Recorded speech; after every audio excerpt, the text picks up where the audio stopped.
So what you're going to want to do from here is actually click onto your profile icon up in the top right hand corner. So in this one I'm just using a dummy account as an example. And then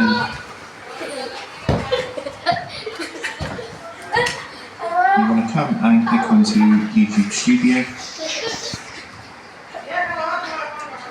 And it's going to take you to the studio. So this is where you need to come to actually make your account private. From here, what you're going to want to do is, if you look at the menu on the left hand side, what you want to do is come down and click onto settings down here.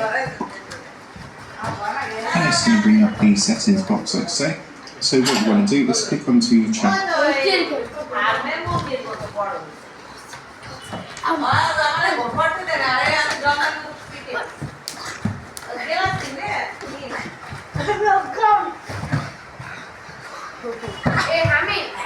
দেখো তো মিষ্টির birthday video দেখো।